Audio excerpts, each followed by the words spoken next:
selamat sore teman-teman semua.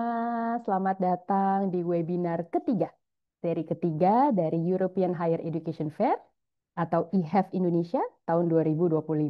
Senang banget teman-teman mau meluangkan waktu untuk kumpul bareng-bareng kita sore ini, ngobrol-ngobrol ringan, bertukar pengetahuan, bertukar tips, dan juga memuaskan rasa ingin tahu teman-teman nih.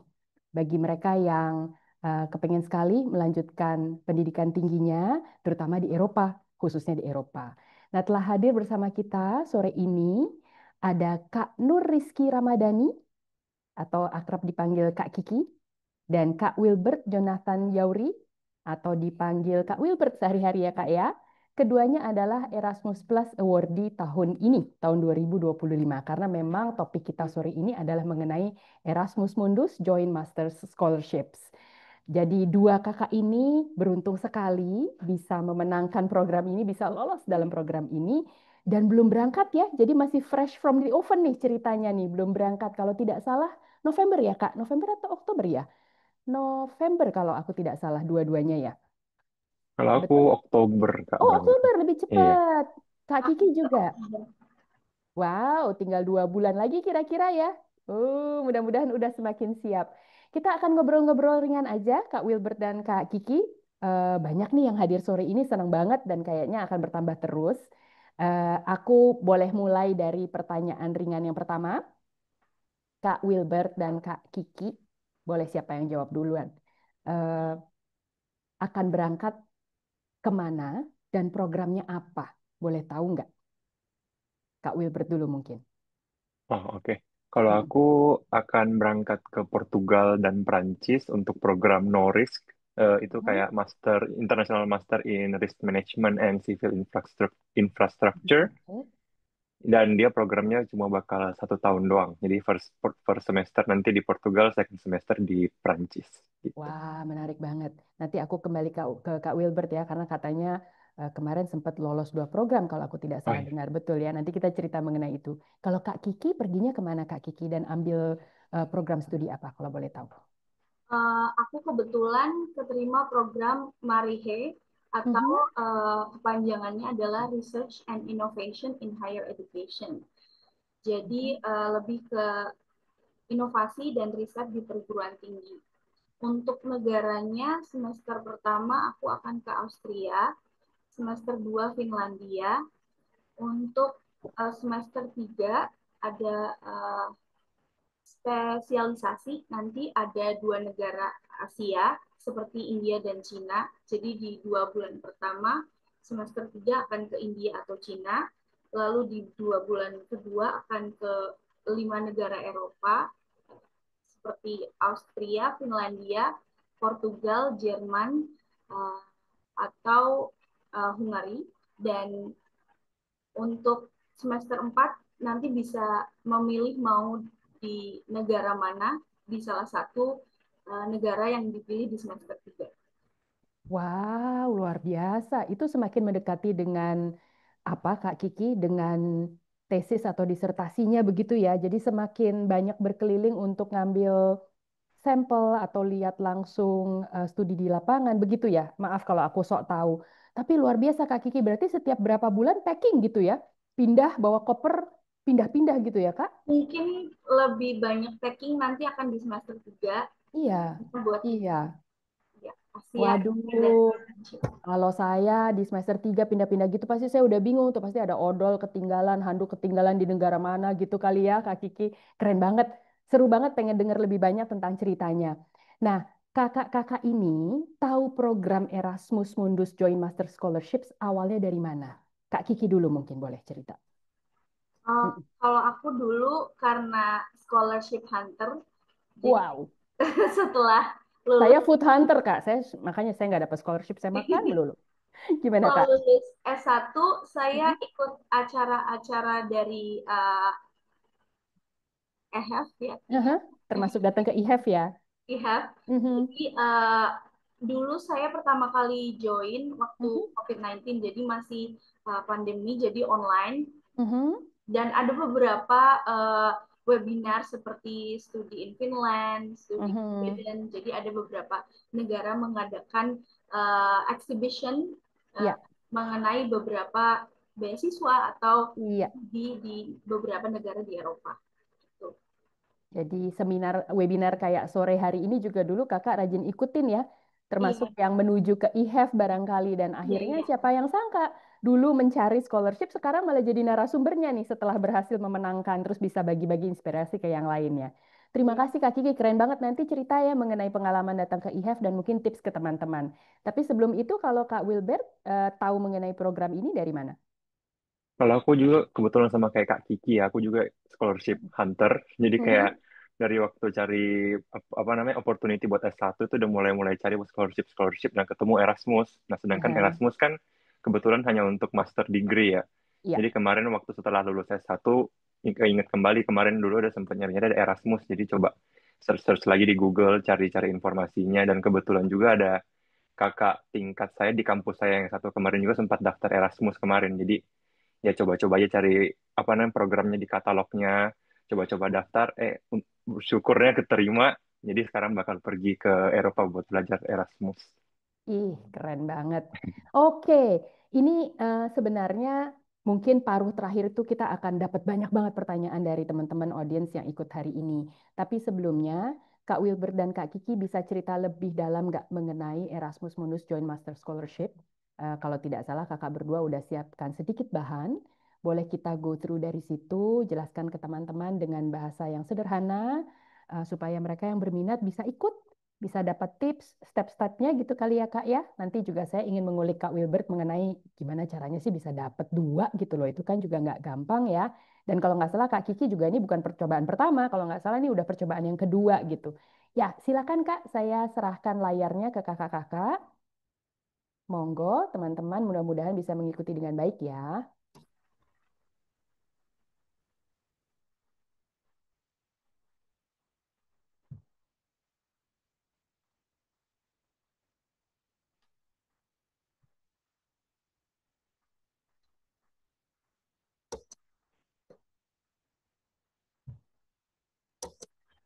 Oke, sudah aman? Sudah kelihatan di layar? Siapa yang akan menjelaskan? Kak Kiki dulu barangkali? Iya, boleh. Ya, silakan Kak. Silakan.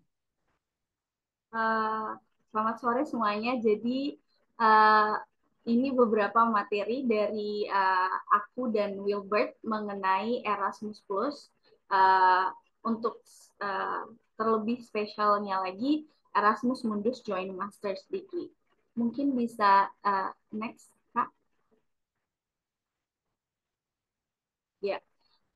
Erasmus Plus atau lebih dikenal bagi kami yang mencari beasiswa untuk magister, yaitu beasiswa yang diberikan oleh European Union atau Uni Eropa yang biasanya berupa pendidikan, training, dan agenda kepemudaan atau agenda mengenai olahraga.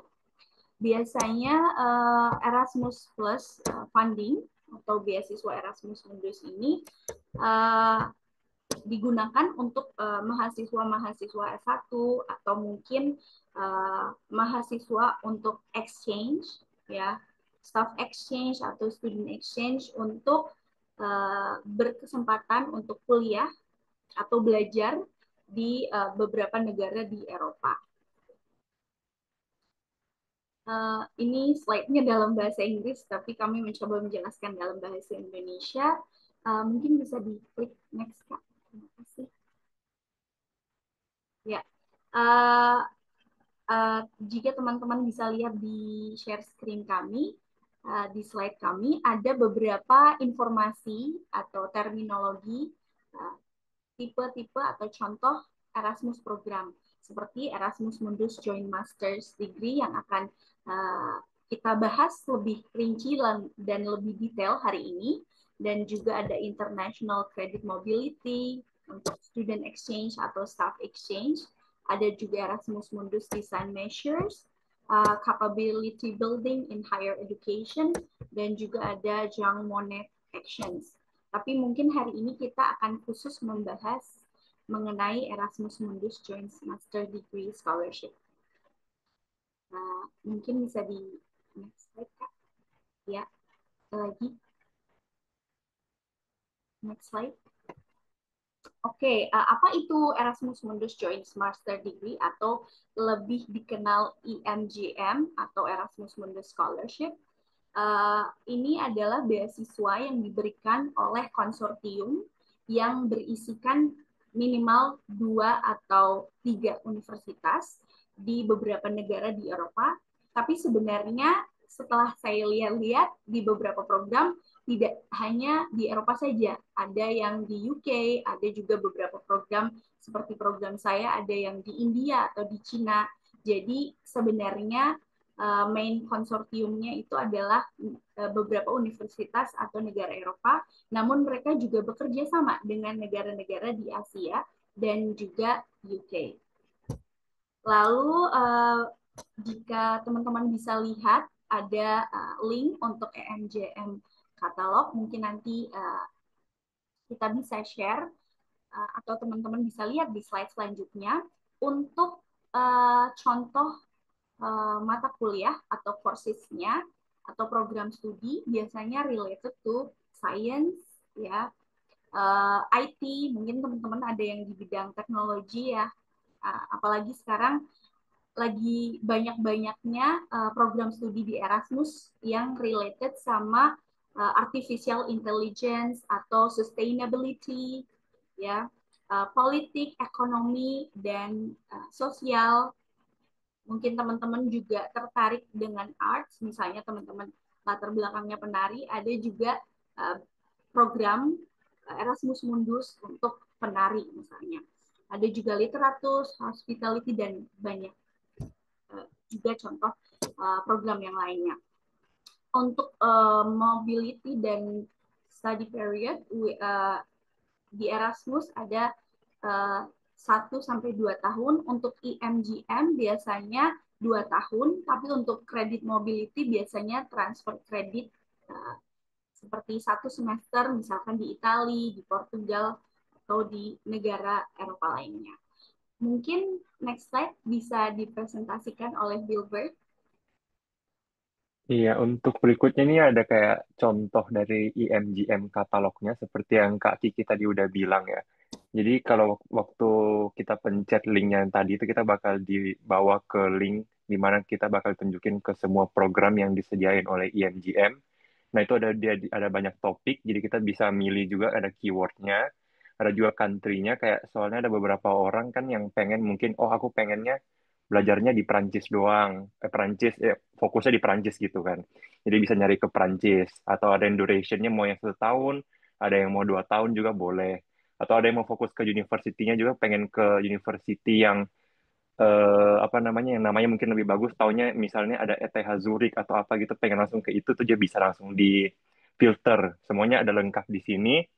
Dan seperti yang Kak Kiki tadi bilang juga, ada field of study, yang ada teknologi, IT, politik, economics. Jadi di sini tuh semua lengkap filternya. Jadi kayak teman-teman semua itu nggak perlu takut, nggak perlu pikir, aduh, ntar kayak waktu nyari programnya harus search satu-satu lagi dong, bakal capek banget scroll satu-satu gitu kan.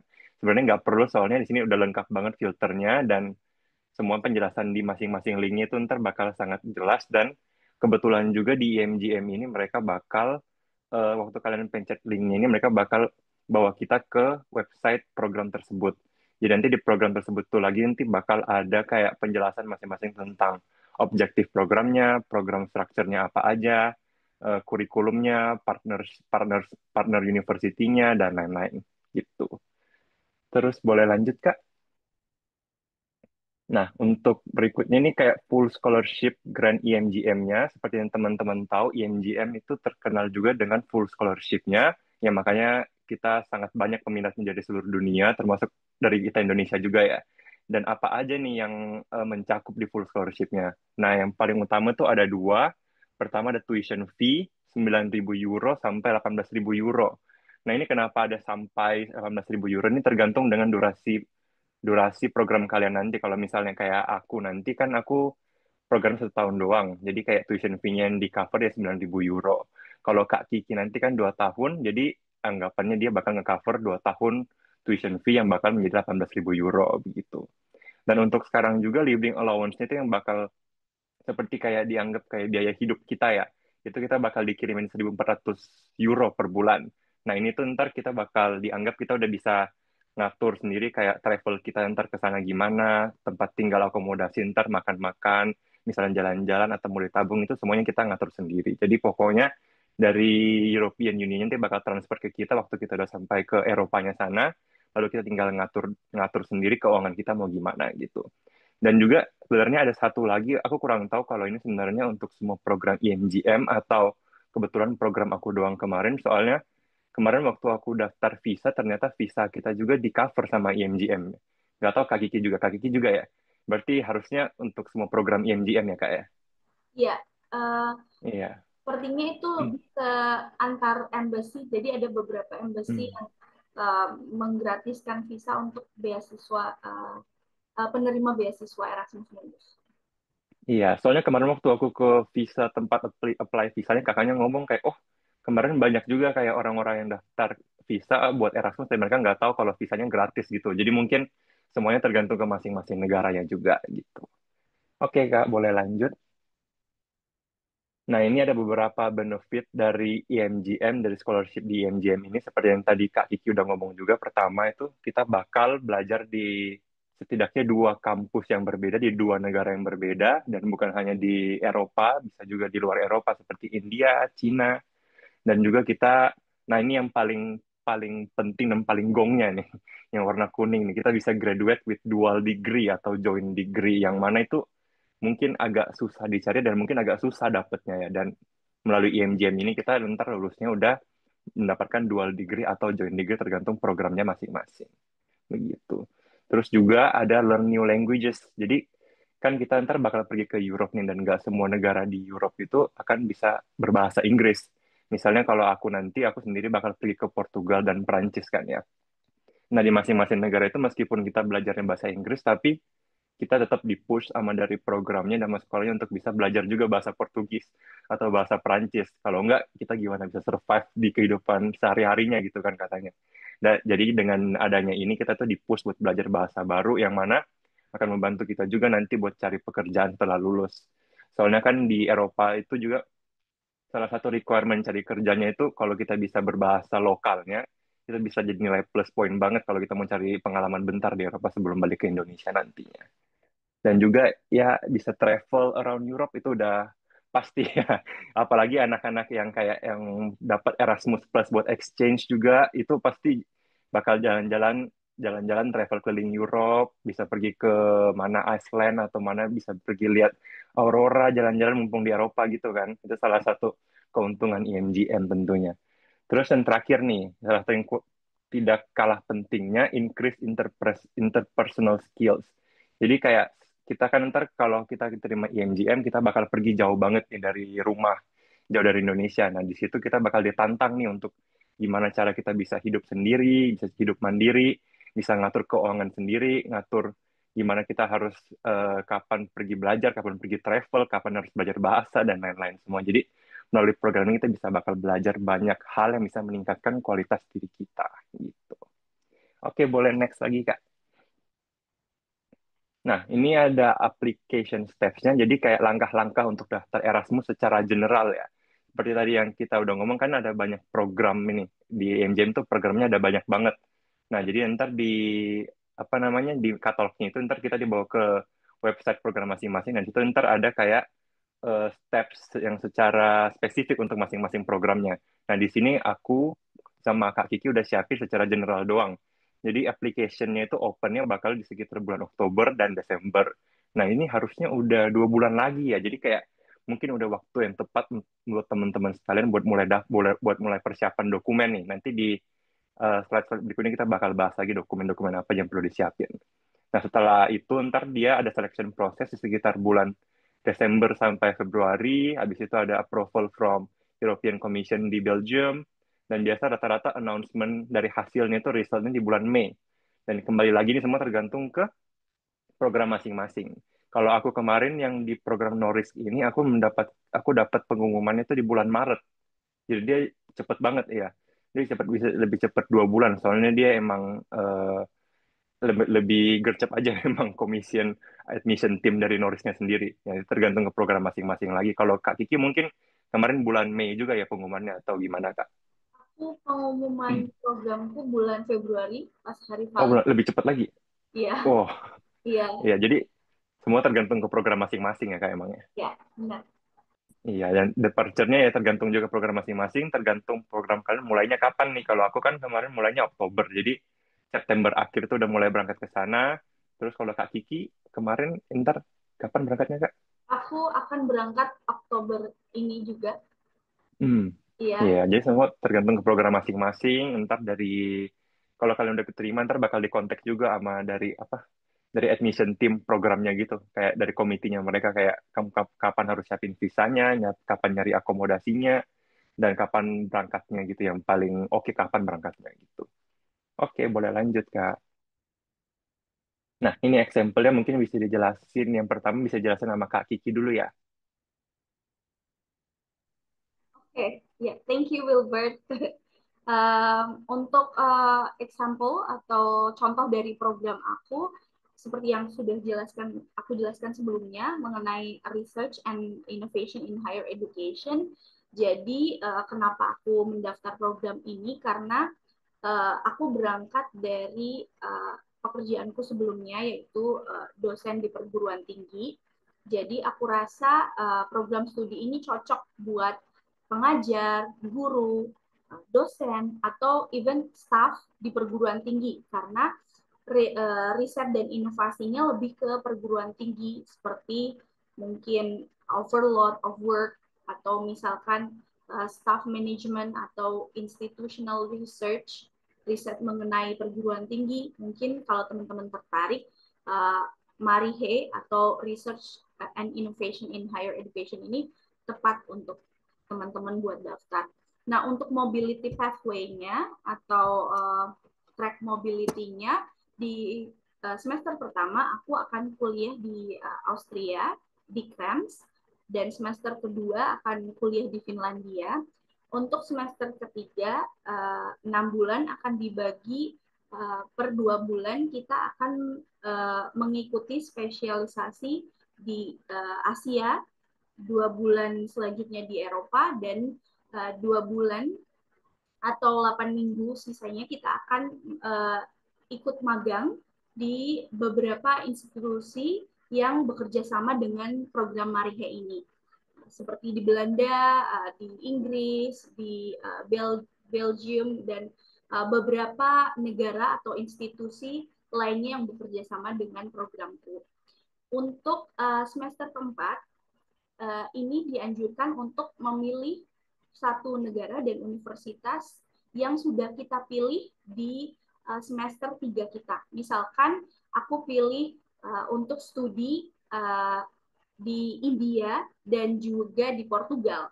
Berarti semester keempat aku harus pilih antara India atau Portugal. Karena semester ketiga ini sudah peminatan istilahnya. Jadi aku harus pilih dari 2 negara di semester ketiga.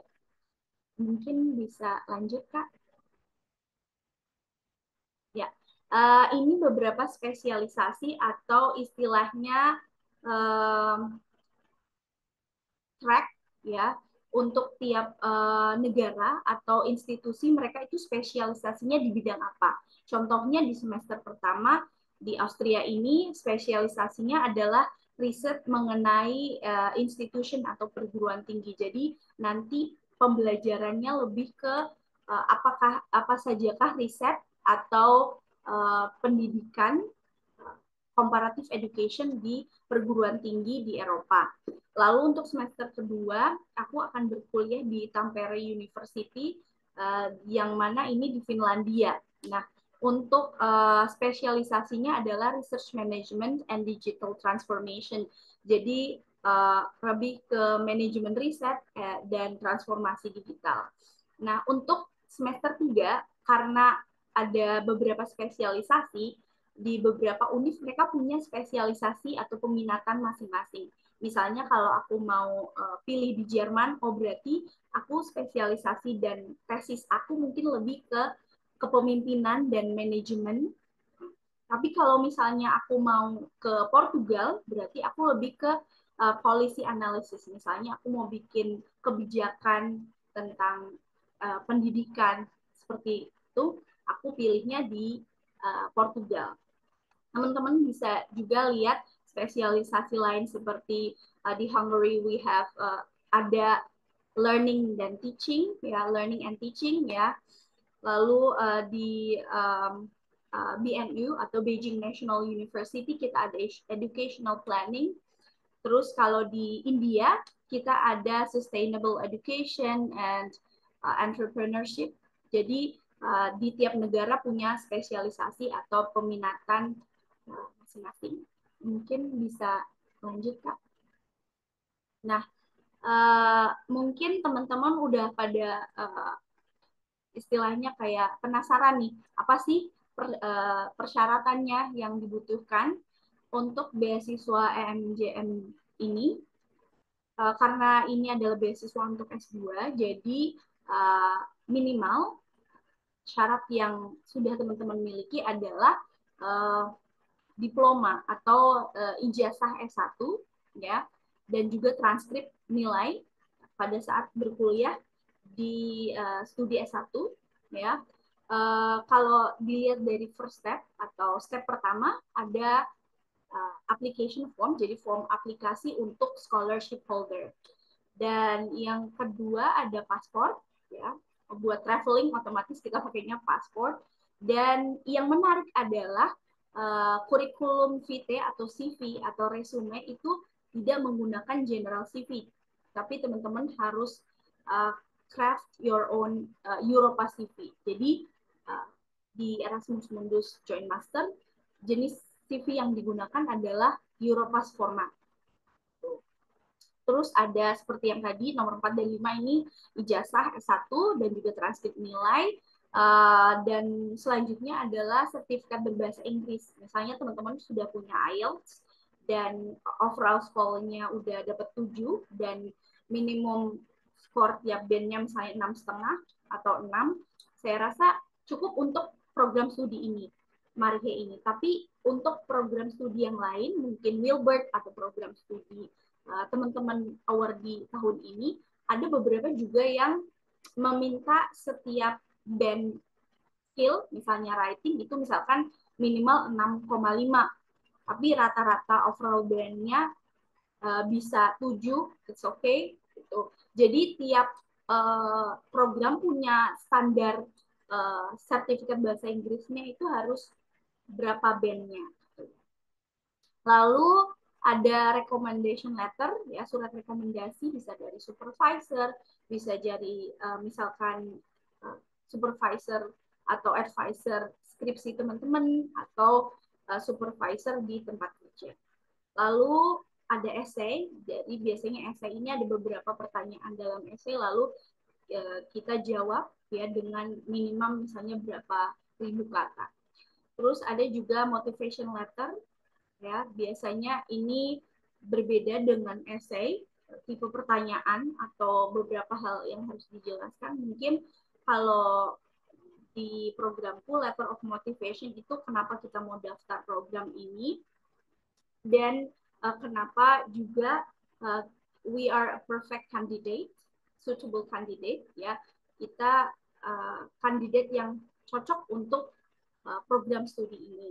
Nah, untuk aku sendiri di letter of motivation aku tambahkan kenapa aku ambil S2 lagi. Karena sebelumnya aku udah S2, terus aku ambil S2 lagi. Kenapa aku perlu ambil S2 lagi, dan kenapa S2 aku ini penting dan misalnya relate dari S2 sebelumnya.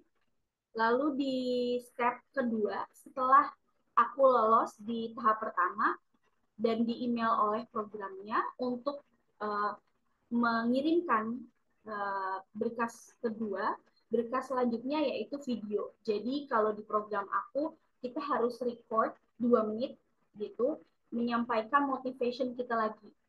Jadi mungkin di sini lebih dilihat ke confidence, ya percaya diri atau enggak. Terus aku rasa di second step ini lebih dilihat ke bagaimana kita berbicara dalam bahasa Inggris dan juga percaya diri. Itu sih. dan motivasi kita kenapa mau daftar program ini dan kenapa kita harus menjadi kandidat yang terpilih. Mungkin bisa next slide. Ya. Ini sih beberapa motivasi aku buat teman-teman semua karena sebenarnya aku lihat ada beberapa teman-teman yang memang ini percobaan pertama ya, jadi kayak pertama kali langsung lolos. Ada juga yang aku punya teman 3 kali daftar Erasmus lalu dia lolos. Aku juga ini percobaan kedua setelah 6 tahun lalu nggak lolos di percobaan pertama. Jadi yang aku bisa sampaikan itu jangan pernah takut gagal. Dihabiskan jatah gagalnya, dihabiskan waktu untuk crafting your essay, motivation letter. Jadi teman-teman ingat bahwa mendaftar beasiswa itu bukan hanya tentang hasil, tapi juga bagaimana teman-teman melakukan perjalanan ya. Banyak pelamar yang sukses hari ini pernah ditolak berkali-kali sebelumnya. Jadi kegagalan itu bukanlah akhir, melainkan tanda bahwa kita sudah ditempa menjadi orang yang lebih kuat, lebih sabar, dan lebih siap. Jadi kalau misalkan teman-teman gagal 1 kali, 2 kali, 3 kali, bahkan aku kenal beberapa influencer pendidikan, mereka nggak keterima beasiswa 15 kali, 20 kali, baru di percobaan ke-16 misalnya mereka baru dapat beasiswa. Jadi itu bagaimana resilience kita, pantang menyerah. Kita harus tetap lanjut, walaupun aku yakin mungkin setiap dapat email penolakan, ya, love letter penolakan dari beasiswa apapun itu, kita cenderung kayak kayaknya aku take keras dulu deh, aku take a break dulu deh, kayaknya aku nggak bisa lanjut. Itu juga happens with me. Jadi aku juga mengalami itu setelah nggak keterima beasiswa. Aku kayak 6 bulan atau 1 tahun aku kayak males daftar lagi, tapi setelahnya aku kayak menemukan motivasi buat daftar lagi dan buat mencoba lagi. Jadi intinya kesempatan selalu ada untuk kita semua yang berani bertahan dan mencoba. Resilience. Thank you. Mungkin next slide bisa Wilbert, presentasi dari Wilbert. Oke, aku lanjut buat example kedua yang aku bakal share juga tentang program yang aku diterima. Salah satu yang aku diterima yaitu di Norisk. Yang pertama ini bakal ada kayak mobility pad. Jadi kayak kita setelah diterima di program Norisk ini kita bakal di-assign ke kampus-kampus mana aja. Nah, kalau untuk program ini dia bekerja sama dengan 4 kampus di 4 negara yang berbeda, yaitu di Portugal, di Prancis, Italia, dan Spanyol. Nah, seperti yang aku udah tunjukin di sini itu waktu untuk tahun ajaran aku nanti aku bakal masuk 2025-2026, coursework-nya untuk semester pertama di mana kita bakal belajar semua course-nya itu akan ada di either dua kampus yang berbeda, yaitu di Portugal atau di Unipd. Unipd itu yang di Italia. Jadi kayak nanti waktu aku masuk untuk semester pertamaku ada beberapa uh, peserta yang diterima akan pergi ke Portugal, ada yang beberapa pergi ke Italia. Jadi kita untuk first semester nggak bakal ketemu sama mereka, tapi mungkin di semester kedua nanti bakal ketemu lagi gitu. Seperti yang di sini di master dissertation-nya itu ntar ada kesempatan untuk di semua kampus ini. Jadi setahu aku tuh dari admission team-nya itu bakal kayak mereka analisa CV kita, analisa transkrip kita, kayak lihat kemampuan kita lebih mengarah kemana, dan mereka bakal assign kita ke kampus tersebut. Kalau aku sendiri, aku bakal di-assign di Prancis, di La Rochelle University, gitu. Dan juga di program aku ini kebetulan dia ada 2 kayak event untuk internal event. Yang pertama, Integration Week, yang akan diadakan di first semester di bulan November akhir, dan yang kedua itu ntar bakal ada Norris Workshop di semester kedua di Mei akhir. Nah, Integration Week itu apa tuh? Seperti kayak kita seperti bonding sama teman-teman yang diterima Norris, kan seperti aku bilang tadi, kayak kita diterima tapi kita dipisah nih. Ada yang di Portugal, ada yang di Italia, kita nggak pernah ketemu. Ada juga dosen-dosen dari kampus-kampus lain kita belum pernah ketemu. Nah, di Integration Week ini kita dikasih kesempatan untuk ketemu semua orang yang diterima di Norris dan bisa ketemu dengan dosen-dosen nanti yang kita mungkin bisa mulai bahas nih semester depan kita mau dissertation-nya gimana, kita udah boleh bisa bahas di Integration Week ini. Terus kalau di Norris Workshop, ini juga salah satu alasan mengapa aku pilih program ini. Soalnya Norris Workshop ini juga ntar kita ada kesempatan untuk kayak presentasi progress dissertation kita, tesis kita itu ke semua dosen di keempat kampus ini. Jadi misalkan aku ntar bakal dissertationnya di Prancis doang, tapi di Norris Workshop ini ntar berkesempatan untuk presentasi ke semua dosen di keempat negara ini. Dan juga di hari terakhir di Norris Workshop ini nanti kita kebetulan juga bakal ada job fair.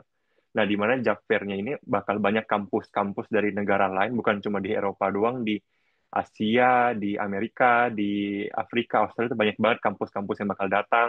Banyak juga kayak perusahaan-perusahaan yang menurut aku tuh lumayan gede gitu loh. Namanya udah lumayan bagus untuk di bidang ini. Jadi makanya aku lumayan tertarik untuk ini, dan Norris Workshop-nya ini lumayan banyak membantu kita untuk lanjut ke jenjang either ke PhD, jenjang pendidikan berikutnya, atau mau lanjut ke bekerja seperti apa, kerja karir biasa gitu, kerja di kantor atau mau gimana gitu. Boleh lanjut, Kak? Kasih. Yang berikutnya aku mau jelasin dikit juga tentang program specialization atau fokusnya, seperti yang aku udah ngomong, soalnya Knowledge kan cuma 1 tahun doang nih. Jadi kayak kita program ini termasuk program yang lumayan intens, dan di first semesternya kita itu kita udah langsung fokus ke risk management. Jadi kayak di websitenya itu nanti kalau kalian tertarik, kalian bisa lihat dia kayak udah tulis semua silabusnya, course apa aja yang bakal kita ambil, dosen-dosennya siapa aja, dan semua itu akan 30 ECTS. Jadi kayak either kamu bakal belajar di Portugal, belajar di Italia untuk first semesternya, kelasnya semua sama. Soalnya emang silabusnya udah sama dan fokusnya ke risk management doang. Jadi kita bakal fokus pelajari ini mulai dari introduction sampai ke integrated project. Jadi menurut aku program itu termasuk program yang kayak dia sabar banget nuntun kita meskipun kita nggak begitu familiar dengan risk assessment, risk management yang awalnya introduction gimana, dia bakal jelasin dari awal sampai di akhir ada projectnya nih. Jadi kayak kita bakal kerja in group, kita bisa bikin project baik skala kecil, skala besar dengan dosen-dosennya, dengan teman-temannya. Jadi kita bisa beneran ngerti apa yang udah kita pelajari, dan kita bisa gunakan itu buat kita implementasikan di tesis nanti di semester kedua gitu. Dan seperti aku bilang tadi juga, karena 1 tahun doang, jadi di semester 2 nanti udah mulai dissertation dengan ECTS sama 30 juga. Dan di dissertation ini kita juga ada kesempatan untuk sambil magang internship di company company yang udah bekerja sama dengan Norix nih, kebetulan seperti yang aku bilang tadi, banyak perusahaan dari seluruh dunia itu kita ada kesempatan untuk bekerja dengan mereka sambil bekerja bareng dengan supervisor kita nanti di university yang kita di-assign gitu. Oke, boleh lanjut, Kak.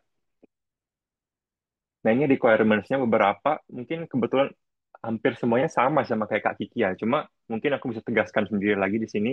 Kalau untuk program aku sendiri, kita bisa nggak harus harus nggak dibilang udah harus ada ijazah nih di tangan. Kita bisa kayak soon graduated from bachelor's degree juga boleh, asalkan lulusnya di tahun yang sama. Jadi eh, lulusnya itu sebelum program S2 ini dimulai gitu loh. Jadi kayak sebelum kita berangkat ke Eropa, kita udah harus terima ijazah, kita udah harus kirim ke institusi di Eropa supaya mereka tahu, oh ini orang ini udah beneran lulus. Jadi dia udah sah, jadi kayak udah sah jadi mahasiswa kita nanti di sini gitu. Jadi waktu kita diterima nanti, kebetulan aku kemarin diterima dengan ada admission letter dengan tulisan conditional letter. Conditional dengan catatan aku bisa mengirimkan ijazah kepada mereka sebelum Juli 31 2025 gitu. Kalau aku nggak bisa kirim ijazahnya sebelum tanggal itu, jadi aku dianggap fail. Aku dianggap nggak bisa lulus untuk lanjut ke mengikuti pelajaran di Norris ini. Jadi ya itu salah satu catatannya. Terus juga ada beberapa yang aku bold di sini yang penting-penting, beberapa dokumen letter of motivation, CV yang kayak udah kaki kita di ngomong ada harus dalam bentuk Europass. Tapi sebenarnya kalau CV ini juga tergantung program ya. Soalnya aku kemarin kebetulan daftar di 4 program INGM yang berbeda, dan itu ada 2 program yang izinkan kita untuk pakai CV yang general, yang kita pakai biasa di Indonesia atau di mana itu boleh. Tapi ada 2 program juga yang lain termasuk Norris ini mewajibkan kita untuk menggunakan Europass. Dan sebenarnya cara bikin CV Europass itu lumayan gampang, soalnya ada website yang kita tinggal masukin aja semua apa namanya experience kita, pengalaman-pengalaman kita, informasinya, dan dia bakal langsung ngeluarin CV Europass-nya. Jadi kita tinggal masukin doang dan mereka udah langsung ngeditin gitu. Kalau aku kemarin kayak gitu. Terus juga ada ya, ijazah atau kapan surat keterangan akan lulus, ada transkrip, IELTS, dan kebetulan kalau IELTS yang English Proficiency Certificate, program aku kemarin dia lumayan rendah, minimum requirement-nya, minimum di semua band itu harus 6, dan rata-ratanya itu harus minimal 6,5.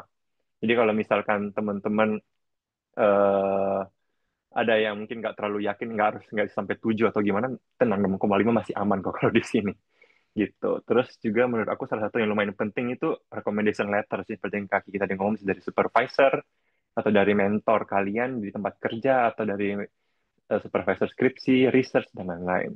Dan untuk second step-nya ada sedikit yang berbeda. Kalau program aku tuh dia ada interview. Jadi setelah lulus di first step seleksi dokumen, program aku dia bakal kayak ranking, bikin peringkat semua murid-muridnya yang mereka udah terima berdasarkan seleksi dokumennya, dan semua murid-murid itu bakal dipanggil interview. Setelah interview nanti, di interview nanti bakal ditanya tentang kayak motivasi, kayak confidence-nya kita untuk mendaftar program ini, bahasa Inggris kita gimana, knowledge kita tentang program ini gimana. Soalnya kan program aku termasuk program intens ya, jadi kayak mereka mau tahu kita udah ada knowledge basicnya atau enggak. Ya, terus kita tahu kita udah pernah belajar atau belum gitu. Jadi mereka mau tahu itu. Setelah itu baru ada pengumuman hasilnya gitu. Oke, boleh tolong next Kak. Nah, ini juga ada beberapa sedikit kata-kata motivasi. Aku bakal cepet doang. Soalnya ini bukan kata-kata dari aku, ini cuma kayak yang aku gunakan waktu aku daftar IMJM kemarin, yang kayak yang bisa motivasi aku tuh semakin daftar gitu kan. Yang pertama ya, a year from now, you may wish you had started today. So, ini mungkin lebih kayak ke kita ambil aja kesempatan yang ada gitu kan. Aku kan kebetulan tahun ini baru lulus, dan aku juga kayak sambil cari-cari tentang scholarship, aku lihat oh ada scholarship Erasmus, ada scholarship lain, scholarship lain. Jadi waktu itu aku udah mulai kayak persiapan semua, kayak kesempatan yang ada aku embat aja semua. IMJM aja aku udah apply 4 program, terus ada 2 lagi program di European, ada 2 program European lainnya aku udah daftar, dan itu semuanya ya syukurnya yang keterima lumayan, ada juga yang keterima lumayan beberapa program, ada juga yang ditolak juga banyak gitu loh. Tapi at least kita udah mencoba gitu, daripada tahun depan nanti kita pikir ke belakang kenapa kita nggak apply ya tahun lalu, padahal kita bisa dapet gitu loh. Jadi mending dimulai aja dulu. Seperti yang kedua juga nih, stop waiting, the time will never be just right. Jadi kayak nggak usah tunggu, apply aja dulu, siapa tahu emang kesempatan kalian sekarang kan, mana tahu gitu kan ya. Itu sih. Oke, boleh lanjut lagi Kak. Nah, ini ada more information ya, beberapa information yang tadi katalog buat IMGM, kayak program-programnya. Ntar setahu aku tadi udah di-share di kolom chat juga, teman-teman yang berminat bisa langsung lihat di kolom chat, udah di-share kayak katalognya, bisa kalian scroll-scroll, cari mungkin program yang kalian tertarik atau program yang relate sama kalian juga boleh. Dan juga ada beberapa link ini untuk more information about IMGM, beberapa opportunities lain juga boleh kalian research sendiri di link ini. Gitu. Boleh lanjut, Kak? Nah, ini yang paling penting nih. Jangan lupa bagi teman-teman yang minat untuk belajar di Eropa, kita bakal ada e-have nih di Yogyakarta, Jakarta. Yogyakarta nanti di 6 November 2025, Jakarta 8 sampai 9 November 2025. Jadi teman-teman yang domisili di Yogyakarta, domisili di Jakarta, atau bakal pergi ke Yogyakarta, Jakarta, bisa sempetin waktu untuk kunjungin education fair ini. Soalnya kalian sana bisa langsung komunikasi nih sama orang dari Europe, orang dari Eropanya nanti, persiapan dokumen apa, kira-kira apanya yang perlu kalian tahu, kalian mau lebih tahu tentang negaranya atau apa, semuanya boleh di sini. Gitu. Udah lanjut lagi, Kak. Nih, social media account juga jangan lupa follow ehf.id, erasmusplus.id, uni_eropa, bisa EUIN Asian. Habis itu, oke, next Kak. Oke, thank you teman-teman. Thank you banget Kak Wilbert dan Kak Kiki, luar biasa. Aku iri sama kalian. Seandainya aku bisa memutar waktu, aku pasti udah mati-matian deh kejar EMJM Scholarship Program ini, luar biasa. Nah, ini kita memang teman-teman semua, kita memang kedatangan narasumber yang tepat ya. Karena dari Kak Kiki kita belajar bahwa konsorsium universitasnya yang kita ketahui selama ini hanya Eropa, barangkali banyak teman-teman yang tahu hanya Eropa. Dalam kasus Kak Kiki memang mayoritas memang Eropa, tetapi juga ada kerjasama dengan universitas non-Eropa lainnya. Jadi Kak Kiki juga berkesempatan untuk terekspos tadi dengan India dan China. Kalau saya tidak salah, Kak Kiki betul ya. Ya, Jadi ini juga special case nih. Dan sementara kalau dari sisi Kak Wilbert, berhasil menang 2 kemarin. Menang apa? Lolos ya. Boleh diceritain sedikit aja Kak, karena yang tanya udah banyak banget ngantri ini. Saya udah kedapatan banyak banget pertanyaan. Jadi Kak Iya. Wilbert, dua itu apa yang satunya dan kenapa akhirnya milih yang risk management untuk civil infrastructure works ini? Oke, aku bakal jelasin singkat aja ya. Jadi Mm-mm. kemarin aku sempat daftar 4. Kebetulan waktu aku S1 aku kan teknik sipil nih. Jadi Mm-mm. aku kemarin teknik sipil yang fokusnya ke daerah environmental, transportation, dan bagian manajemen. Jadi aku apply di program-program yang ada hubungannya dengan ketiga ini. Mm-mm. Salah satunya itu ada yang transportation, yang aku keterima satunya itu nama programnya SMACS, SMAACS. Itu dia fokus ke smart city dan Oke. community gitu. Dan Hmm. itu, program itu kebetulan dia 2 tahun di Mm-mm. Finland, Belgium, sama Spain. Mm-mm. Dan dia sama seperti kaki kita tadi juga di tiap negaranya itu, tiap kampusnya itu ada specialization masing-masing gitu juga. Dan ada juga kayak summer internship-nya bisa di negara luar Eropa juga kalau nggak salah. Tapi kebetulan aku akhirnya pilih yang Norix ini salah satu pertimbangan paling gedenya karena dia cuma setahun doang. Jadi bisa Hmm. lulus lebih cepat, bisa mulai lebih cepat, mungkin pikirnya kan. Dan juga Ya. karena kebetulan aku barusan lulus S1 nih. Jadi kayak Mhm. pikirnya, aduh udah capek belajar, nggak mau belajar terlalu lama. Jadi Biar mungkin cepat kerja juga satu ya. tahun aja coba dulu, ya udahlah 1 tahun dulu lah. Coba tahu emang jalurnya di sini kan, jadi ambil yang Norris gitu. Ah, syukurlah. Jadi emang Mm-mm. ternyata teman-teman juga ada banyak pilihan di EMJM sehingga kalau teman-teman beruntung bisa tembus lebih dari satu, ada fleksibilitas untuk memilih gitu ya, Kak Mm-mm. Wilbert. Oke, Bener-bener. tanpa berpanjang waktu lagi, karena banyak banget yang nanya, ini agak melebihi biasanya. Kita panitia tuh sudah coba menggabung-gabungkan pertanyaan yang mirip. Dimulai dari yang gampang dulu, nggak gampang sih sebetulnya. Nanyanya gampang, jawabnya susah. Ada dari Kanita Aisyah, Dani Raditya Purwandaya, dan Satya Nugrahadi, yang pertanyaannya hampir mirip. Tadi kan syaratnya ada 1, 2, 3, 4 sampai sekian poin ya. Dari sekian itu mana sih Kak yang kira-kira paling menentukan keberhasilannya Kakak? Apakah esainya? Apakah videonya? Apakah nilai di pendidikan sebelumnya, sertifikat dari pendidikan sebelumnya? Apakah mungkin karena Kak Dani Raditya Purwandaya ini juga mengatakan based on his experience yang ikut apply di EMJM ini biasanya udah punya award sendiri, prestigious projects, punya research papers, yang nggak semua orang kan bisa ya, nggak semua orang juga melakukan, and it's hard to do so. Nah, apa Kak yang kira-kira pinpoint yang paling-paling ditentukan oleh EU gitu ya? Apa kira-kira kalau menurut Kakak berdua? Can be mungkin nggak ada jawaban benar atau salah juga ya, tapi based on your experience? Barangkali, silakan singkat padat ya Kak, karena kita banyak banget pertanyaannya. Mm. Mm-mm. Silakan. Kak Kiki duluan mungkin boleh. Oke, mungkin kalau dari aku karena aku juga punya kenalan yang dia lolos beasiswa Erasmus setelah studi S1 dan dia nggak punya pengalaman pekerjaan. Jadi kalau menurut pendapat aku lebih ke bagaimana kamu menulis essay sama Hmm. motivation letter. Karena kalau di essay dan motivation letter aku sudah ada pertanyaan, list pertanyaan Hmm. yang harus dijawab. Dan dari situ kita bisa craft, kita bisa structure essay sama motivation letter berdasarkan pertanyaan atau instruksi yang dikasih dari program kita. Mungkin singkatnya itu bisa Oke. Wilbert sih kalau Ini Wilbert. percobaan kedua ya Kak. Jadi yang pertama Kak Kiki ngerasa kayaknya dulu belum pinter bikin esai. Yang kedua udah lebih Ya, jago, terus lolos. Terpaut berapa tahun Kak dari percobaan pertama dan kedua? dan pertama itu 2019. Oke. Ini 2024 sih pas. Ya, Ya, 6 tahun, 5 tahun, 6 tahun. istirahat dulu. Oke. Kalau Kak Wilbert? Kalau aku mungkin aku tambahin ya, salah satu dokumen yang penting itu recommendation letter sih. Jadi kayak aku Ah, kasih dari ya. perspektif aku sebagai yang barusan lulus ya. Jadi Mm-mm. mungkin sebagian teman-teman yang memang masih kuliah tahun keempat sekarang, semester ketujuh ya berarti mungkin bisa melakukan pendekatan ke dosen-dosennya yang mungkin buat skripsi atau gimana kayak gimana cara kalian bisa deket buat bahas suatu project atau bahas suatu skripsi atau research atau gimana gitu. Soalnya kan dengan kayak gitu dosen yang tulis recommendation letter kalian nanti dia beneran tahu gitu loh kemampuan kalian di mana, apakah kalian cocok buat program ini atau enggak. Jadi kayak itu juga salah satu poin penting yang menurut aku menjadi bahan pertimbangan oleh apa namanya admission team mereka. Salah Ya, satunya dan yang lain juga ya itu tadi ya. essay letter of motivation itu penting banget. Nggak harus nggak harus yang kayak prestigious banget ada award Hmm, nggak perlu, yang hmm, penting kalian tahu motivation kalian gimana, bisa hmm. kalian kemas dengan baik, itu udah more than enough. Keren, keren. Ya, oke. Thank you. Mudah-mudahan menjawab ya teman-teman yang bertanya. Kita lanjut lagi ke Adinda Jasmine. Izin tanya untuk ke Kak Kiki, karena Kak Kiki udah 2 kali nyoba, apakah surat rekomendasi tahun sebelumnya bisa dipakai kembali? Nah, Kak Kiki kan terpautnya agak lama nih, tapi apakah pernah dengar kasus bahwa surat rekomendasi itu bisa di-recycle gitu?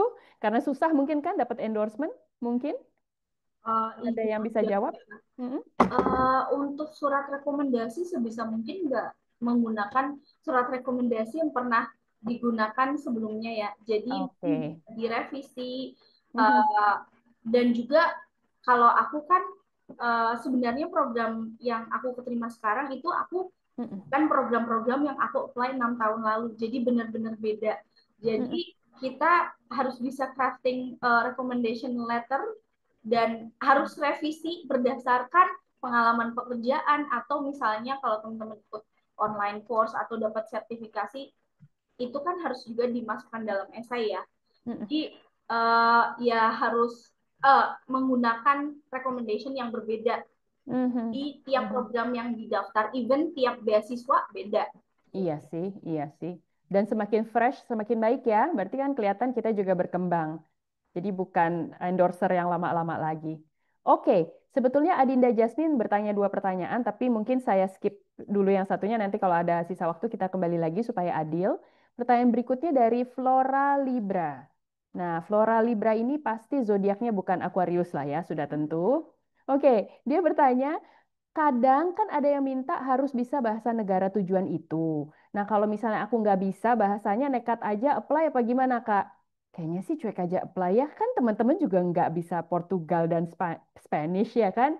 Gimana, teman-teman? Validasi aja singkat padat. Cuek aja ya, Kak Wilbur. Cuek aja sih, yang Cuek penting bisa aja. Inggris.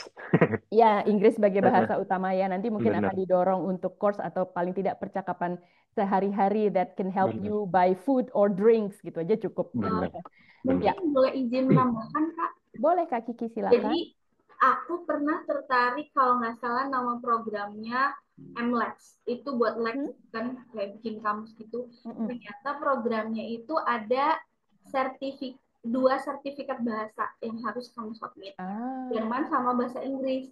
Jadi balik lagi generalisasi kebanyakan program hanya minta IELTS atau IBT buat bahasa Inggris. Tapi di beberapa program spesifik yang semester pertamanya mungkin di Jerman atau di beberapa negara yang misalnya Polandia itu mereka semester pertamanya menggunakan bahasa lokal, bahasa negaranya. Jadi mhm. minta sertifikat bahasa seperti Jerman atau Polandia. Oke. Tapi nanti ada akses yang membantu gitu kan ya Kak Rizky? Kak Kiki? Uh, di sana dikasih language course, tapi buat pendaftaran mereka juga harus submit misalnya DAF buat Jerman atau yang lain. Jadi sebenarnya generalisasinya semua program biasanya mintanya cuma bahasa Inggris, tapi di beberapa program khusus ada beberapa program koordinator yang minta uh, persyaratan sertifikat bahasa lain. Mhm. Oke, ya jadi kembali lagi tergantung dari programnya masing-masing. Mudah-mudahan Kak Flora Libra kalau pas apply nggak terlalu ribet ya. Sebetulnya ada satu pertanyaan lagi yang sama pentingnya nih, yang menurut aku sangat unik dan perlu diketahui oleh teman-teman partisipan hari ini. Eh, Kakak ini pernah pas apply diarahkan langsung ke website universitas yang jadi head of consortium. Apakah dengan demikian dia nggak perlu lagi daftar di uni-uni lainnya karena udah di head consortium ini? Kayak gimana sih Kak mekanismenya? Mungkin aku bisa pakai dari pengalaman aku ya. Soalnya salah Mm-mm. satu program yang aku daftar kemarin juga waktu pencet linknya dia langsung mengarahkan ke website uni uni yang kayak head dari program itu juga. Ya. Nah itu menurut aku tuh ikut aja linknya, langsung Mm-mm. cari ke bagian pendaftarannya. Biasanya mereka langsung ada link buat pendaftaran Erasmusnya. Mungkin waktu Oke. awal waktu di website page pertama tuh nggak kelihatan, tapi waktu kalian udah login, udah mulai masuk ke bagian pemilihan jurusan apa, tuh ada pilihan Erasmus, nama programnya apa. Oke. Nah itu Oke. situ udah lengkap semua di sana. Jadi kayak ikutin aja alur dari websitenya gitu. Oke. Nah, ini kan kalau tadi penjelasannya Kak Kiki, kalau nggak salah, sekarang ini kan flow-nya nih Oktober ini udah mulai pembukaan lagi ya teman-teman ya. Pembukaan pendaftaran Oktober sampai Desember. Jadi kakak-kakak ini, Kak Kiki dan Kak Wilbert pergi nih berangkat, dibuka pendaftaran untuk batch yang berikutnya.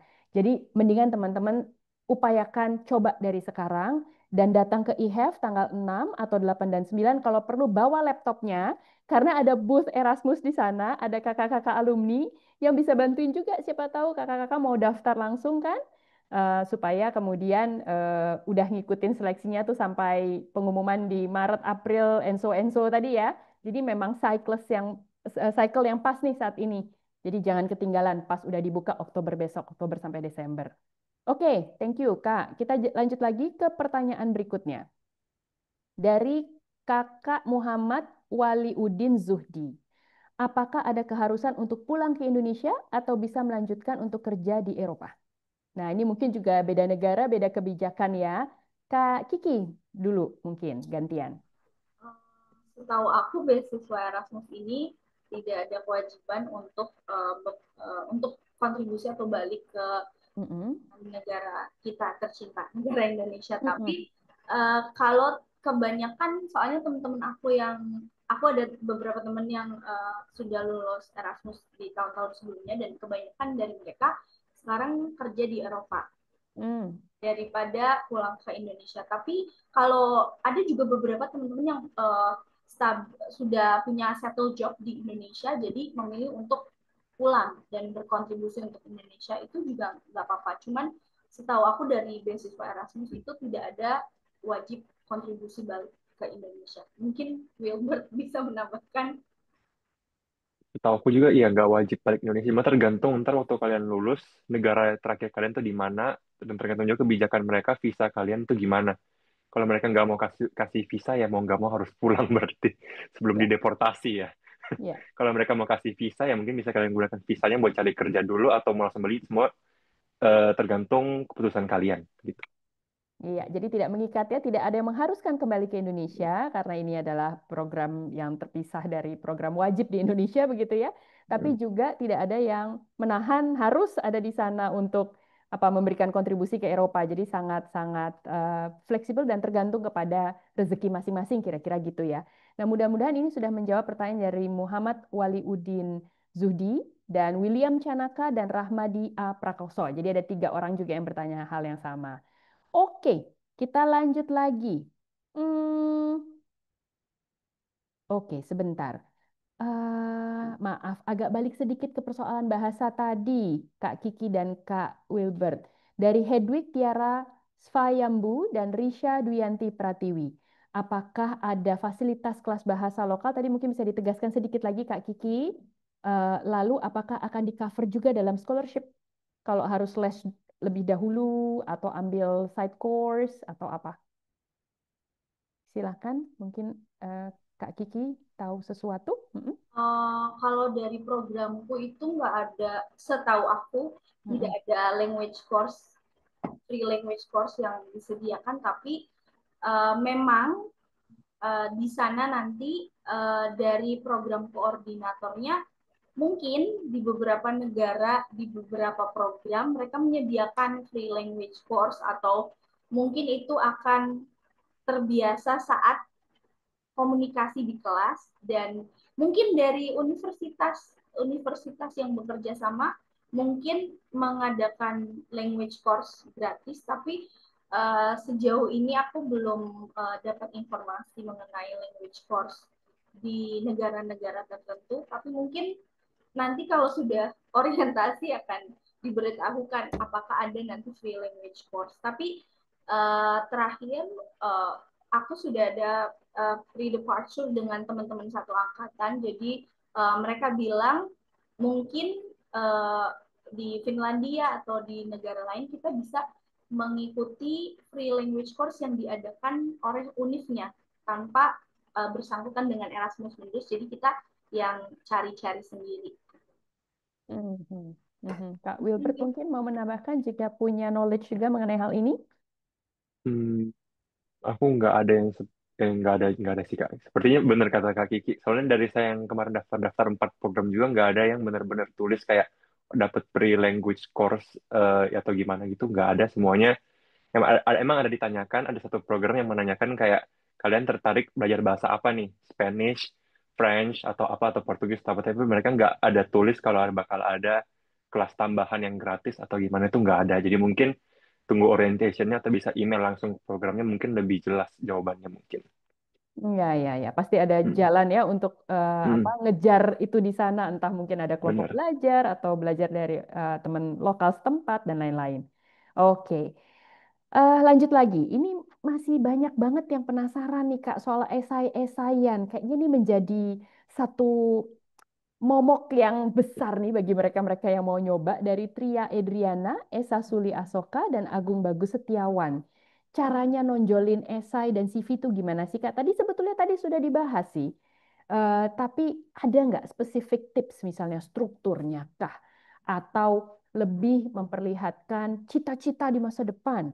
Atau justru menonjolkan keinginan untuk berkontribusi kembali ke negara Indonesia untuk membangun Indonesia? Mungkin idealisme itu perlu ditonjolkan. Atau mungkin malah juri atau penilai itu lebih suka jika teman-teman lebih spesifik kepada keilmuannya. Jadi kelihatan enggak belok-belok, belok-belok gitu. Atau gimana? Mungkin ada tips khusus Kak di soal esai dan CV. Silakan. Silakan Wilbert dulu boleh. Oke. Kalau aku pribadi kemarin keempat empat program yang aku IMJ yang aku daftar itu, aku motivation letternya semua emang fokus ke pertamanya strukturnya permasalahan dulu. Jadi aku Mhm. cari permasalahan apa yang Isunya ya. relate sama programku ini, terus Mhm. aku cari solusi apa yang kira-kira bisa aku kayak kasih idenya gitu, dan melalui program ini kira-kira program ini bisa bantu aku untuk mewujudkan solusinya atau enggak. Kayak misalkan Mhm. risk management, kayak apakah solusiku apa bisakah mendapatkan jawaban melalui course-course yang aku ambil atau dari dissertation-nya atau gimana gitu. Itu Isunya strukturnya tuh kalau aku. konstekstual Indonesia ya Kak Wilbur. Kalau aku Ambil sendiri contohnya kemarin, isu Indonesia. iya, Indonesia dan ada beberapa ya isu dari Taiwan. Soalnya aku kan kemarin S1-nya di Oh, Taiwan ya. Jadi I aku ambil see. beberapa dari negara yang aku lumayan familiar. Jadi Mhm. ya, issue and then solution and then apa yang bisa diberikan dari programnya dan apa yang bisa kita berikan ke programnya gitu. I see. Cool, keren. Jadi kelihatan banget problem solving ya. Maksudnya belajar ini untuk Iya, solve a problem. Kak benar. Kiki, bagaimana Kak Kiki? Kalau aku eh, sama kayak Wilbert ya, tentang Mhm. problem idenya, tentang problem-problem biasa Mhm. STAR method, situation, task, action, dan Mhm. result.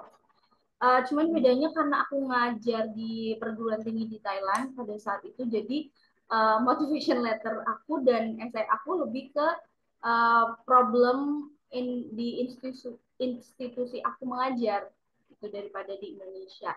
Dan Mhm. ini yang sebenarnya aku lihat perbedaannya aku menulis essay adalah, dan kebetulan aku juga ngobrol sama orang Indonesia, kebetulan di cohort aku ada 2 orang Indonesia yang keterima program yang sama kayak aku. Uh, Ya, jadi aku dan satu temen cowok kayak ini. Nah, oke. kita kebetulan menggunakan struktur esai yang mirip. Jadi kita hook-nya pakai imagine bla bla bla bla bla.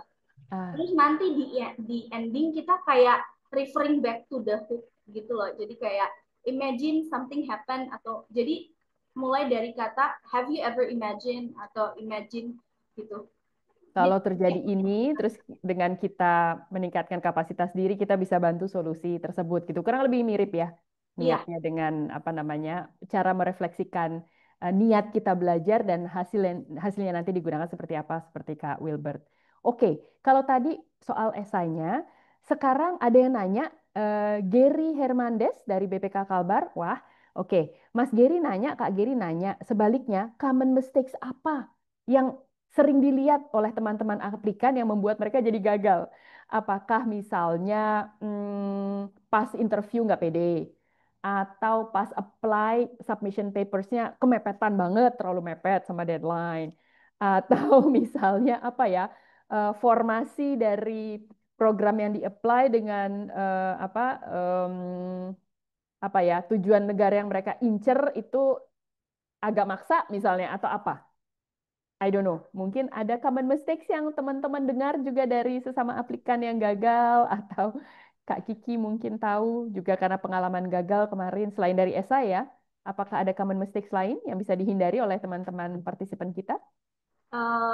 Kalau dari aku mungkin preferences program studi sama linearitasnya. Jadi, Ya, aku sempat nanya sebelum daftar, iya. aku sempat nanya karena di beberapa program lain yang aku daftar juga, aku sempat nanya karena aku di bidang education, tapi aku misalnya mau daftar di bidang yang uh, related tapi nggak terlalu linear. Aha, Dan ya. program koordinatornya merespon dengan bilang kalau mereka lebih mencari orang yang punya pengalaman kerja di bidang Ya, di program ya, studi itu. Jadi uh, ya.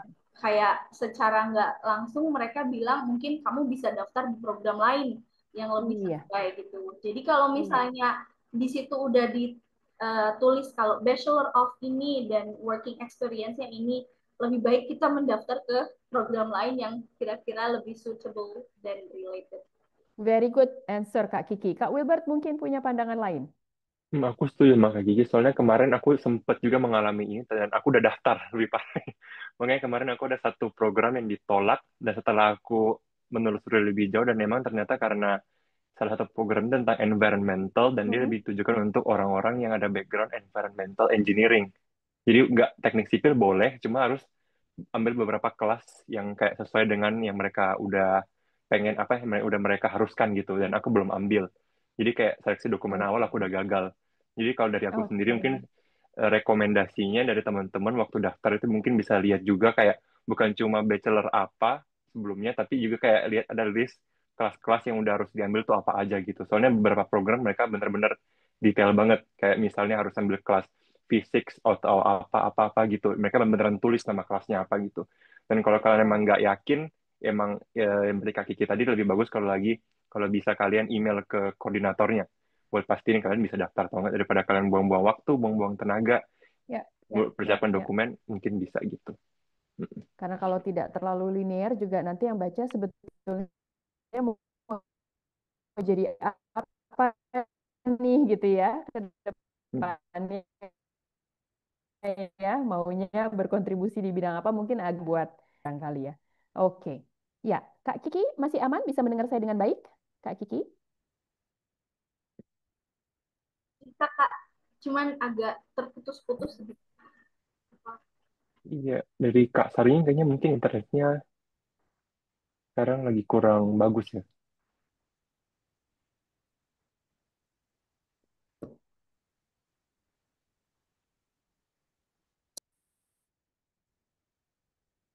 Iya.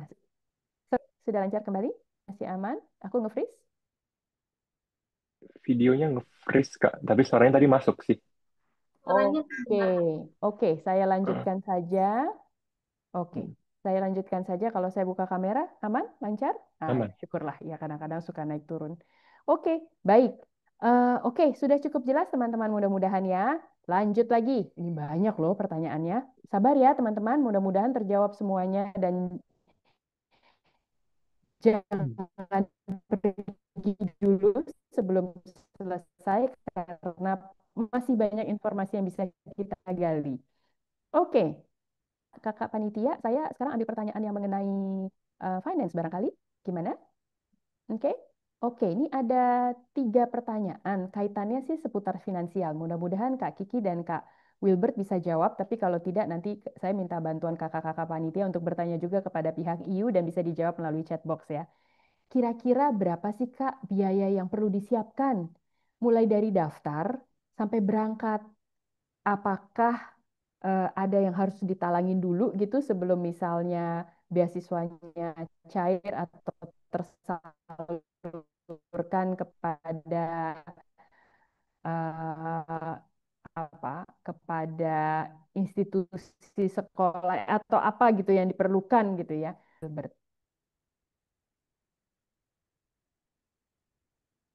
Kak Terdengar? Sari suaranya tadi agak putus. Oke, Hmm. saya coba jawab ya. Jadi pertanyaan tadi tentang finansial pengeluaran sebelum berangkat, sebelum bisa dapat uang sakunya ya berarti ya. Iya, iya Oke, betul. oke. Bahkan Saya coba sampai jawab. ya. Oke. Eh, Yang paling pertama tentunya itu visa, meskipun tadi aku sempat ngomong, visa ada beberapa negara yang memang menggratiskan, tapi kalau program aku kan negara pertamanya ke Portugal, dan kita kalau apply visa Portugal itu kita harus apply ke visa center di Jakarta, yang VFS kalau teman-teman tahu di Kuningan City Mall, dan itu kita di sana tuh dia ada uang kayak biaya bantuan dari VFS buat apply visanya ke embassy. Nah, itu kita masih perlu bayar sekitar 500 ribuan. Tapi visanya sendiri untuk embassy itu udah full gratis di cover. Terus juga salah satu biaya yang lumayan berat sebenarnya harus kita cover itu uang tiket. Jadi tiket sebelum dari yang kita Indonesia untuk berangkat ke Eropa itu kita perlu biaya sendiri juga. Dan setahu saya itu sekitar 8 sampai 9 10 juta mungkin untuk satu kali perjalanan dari Indonesia sampai ke Eropa, dan itu kita perlu keluarin duit sendiri juga sebelum kita menerima uang dari eh, program kita masing-masing. Dan apalagi ya, setahu saya sama akomodasi. Karena sebelum kita berangkat, kita perlu menyiapkan akomodasi dulu, cari tempat tinggal, kontrak, dan beberapa landlord, beberapa ibu kosnya, bapak kosnya itu mereka biasa minta kita uang deposit. Nah, itu uang depositnya biasa lumayan gede, biasa minimal 2 bulan. Dan itu tergantung juga ke tempat yang kalian bakal pergi. Kalau misalnya aku kemarin di Portugal, di kotanya yang lumayan kecil, itu ada sekitar 300 sampai 400 euro per bulan.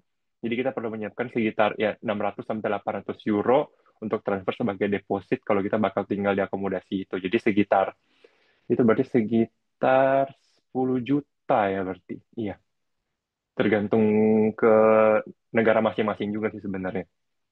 Kak Kiki mungkin ada tambahan nggak? Ya.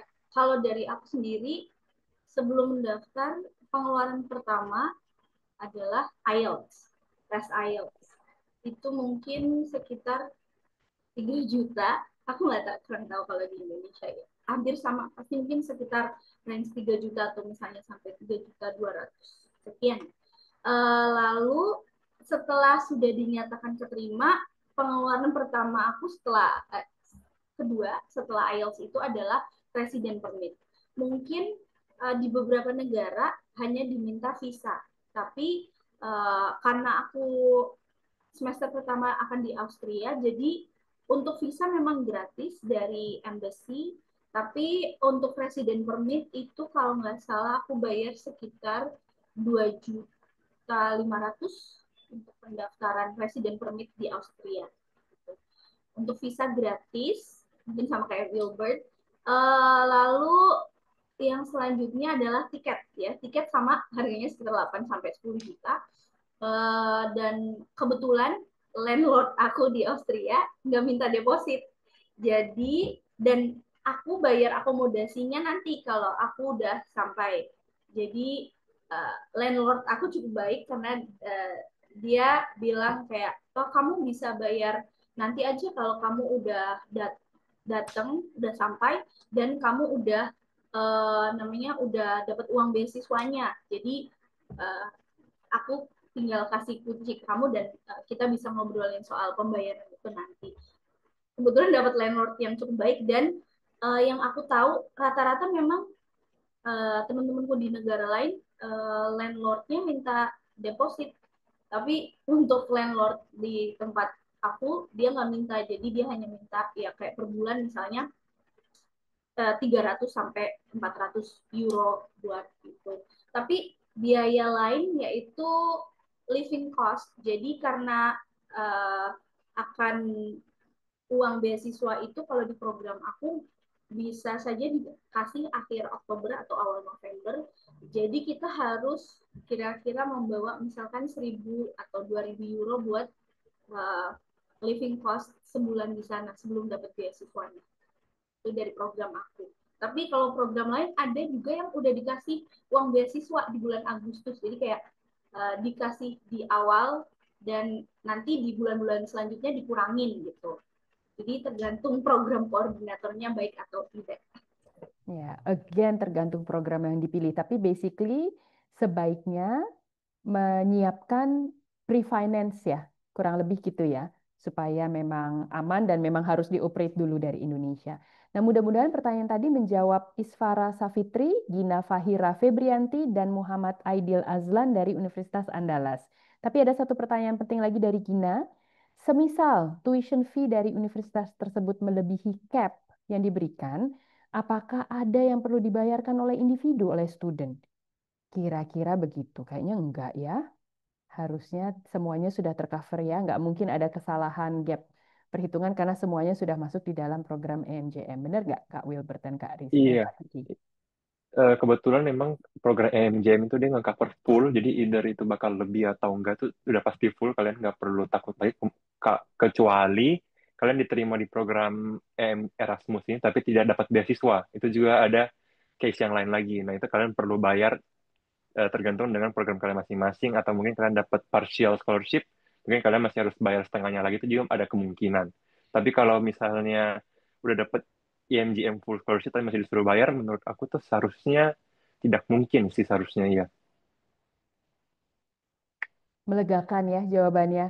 Nggak apa-apa, itu bukan pertanyaan yang aneh karena benar sih takutnya ya Hmm, ada lebihan-lebihan hmm, kita nggak tahu. benar. Terus ya itu pertanyaan wajar untuk yang masih awam belum pernah merasakan pengalaman Benar. EMJM. Oke, sebetulnya ada tinggal 3 pertanyaan besar lagi nih. Mudah-mudahan kita bisa selesai on time, tidak terlalu sore juga karena tidak terasa sudah hampir 90 menit. Oke, ada beberapa yang cukup beragam. Yang pertama tapi ini ringan-ringan bisa dijawab cepat. Dari Michelle, batasan umur Kak, ada nggak batasan umur untuk ikut program ini? Yes or no? No.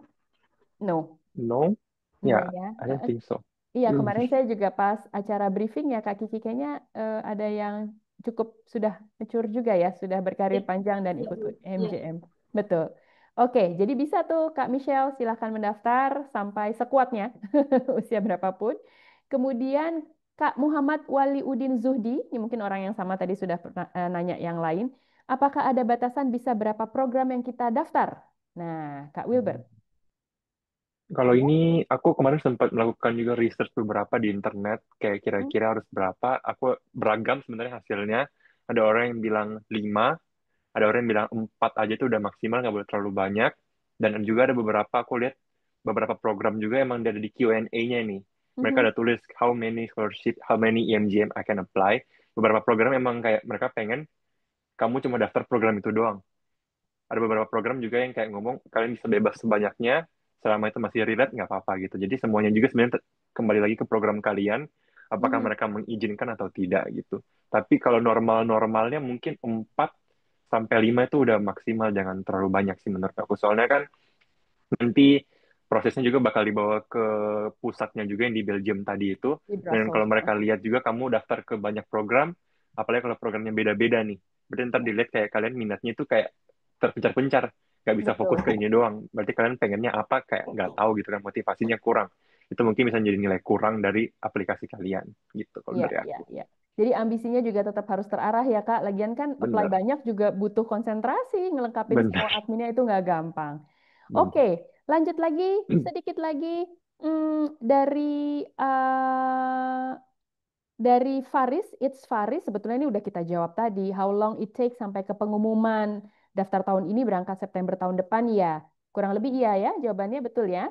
Jadi memang Bener. kita kita buka nih Faris sekarang kan Oktober sampai Desember, ikutin aja terus nanti ada selection sampai kira-kira Februari Maret, pengumuman Maret April and so, lalu persiapan ada yang berangkat Agustus, ada yang berangkat September, ada yang berangkat Oktober, kayak kakak-kakak ini. Jadi udah kejawab tadi ya.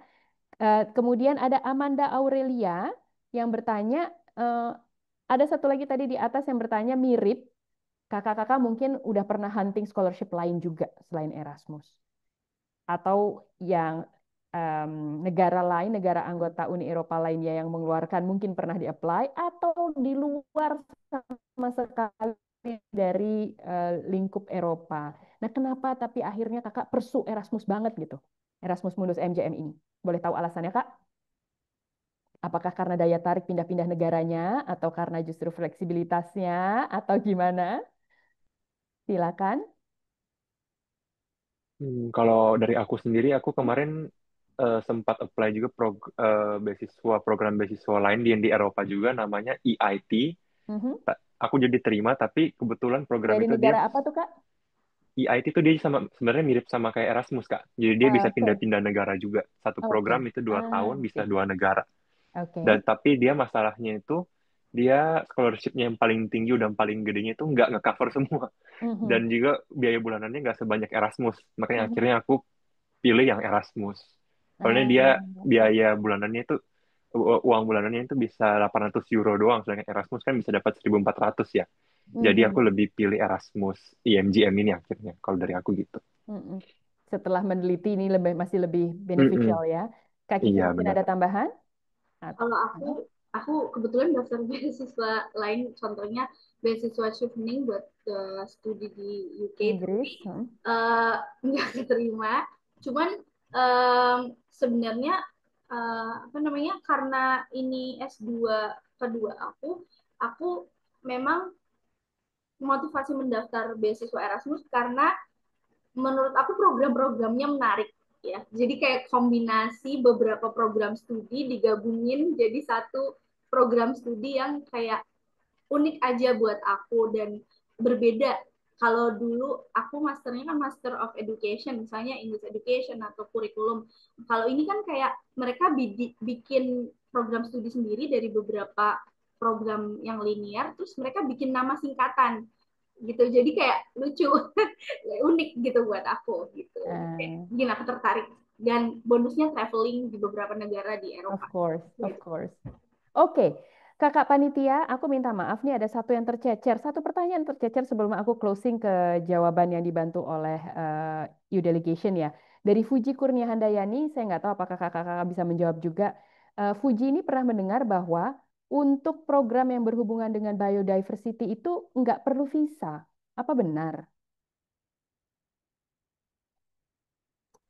Karena kan semuanya membutuhkan visa untuk masuk, bukan? Ya, aku Iya. kurang tahu sih Kak kalau yang spesifik program studi biodiversity, tapi setahu aku semua program dan Seharusnya kebetulan dapat ya ya logikanya ya. kemarin ketemu teman-teman pre-departure mereka bilang semuanya butuh visa. Semuanya, iya, karena itu apa logika umum lah ya, harusnya nggak mungkin tanpa itu. Fuji kalau masih kurang jelas, mungkin silakan datang ke IHEF, bisa tanya dan juga browsing sering-sering, rajin-rajin ikutin IG kita, social media kita untuk bisa mendapatkan lebih banyak info, tidak hanya mengenai visa, tapi mungkin pertanyaan-pertanyaan lain yang masih ada ya, bergumul gitu ya. Oke, eh terakhir mungkin saya akan menjawab pertanyaan Septanugraha. Randika Septanugraha. Kebetulan pertanyaannya agak teknis, agak spesifik dan kami dibantu oleh Ibu Destriani Nugroho dalam menjawab ini. Saya membacakan saja ya, Randika. Pertanyaan Randika adalah ada program yang sedang consolidation phase. Itu berarti sedang dievaluasi kah? Karena mungkin kita ketika diklik dikatakan sedang consolidation phase. Apakah ada kemungkinan program tersebut dibuka lagi? Jawabannya adalah iya betul, sedang dalam proses evaluasi dan selalu ada kemungkinan akan dibuka lagi. Jadi Randika kalau berminat dengan program studi tersebut secara spesifik, sabar saja mungkin sedang dilakukan perbaikan, penyempurnaan dan lain-lain, tapi sangat ada kemungkinan untuk kemudian bisa di select lagi. Untuk program katalog, kapan estimasi update finalnya? Ini pertanyaan sama dari Randika. Ibu Desriani menjawab di bulan Oktober 2025, sebentar lagi. Sekarang masih tahap evaluasi final oleh pihak Komisi Eropa. Silakan juga Randika kunjungi secara berkala program katalognya. Siapa tahu sudah ting, sudah update ya, sudah bisa diunduh atau bisa dibaca untuk mengetahui update-update-nya. Harusnya sih semua pertanyaan sudah kita coba jawab dengan baik dan benar. Ini banyak sekali. Dan terima kasih kakak-kakak panitia yang sudah mengelompokkan dengan sistematis supaya kita bisa menjawab dengan runut. Ini pun tadi aku agak bolak-balik ya.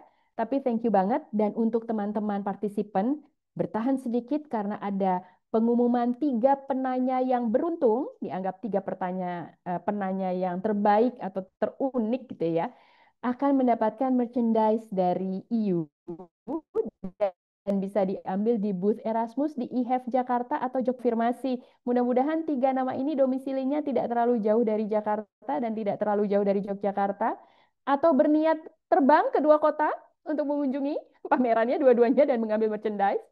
Pengumuman diberikan ya, apa namanya? Hadiahnya diberikan kepada nomor 1 Flora Libra yang sudah pasti bukan Aquarius. Yang kedua, Dani Raditya Purwandaya.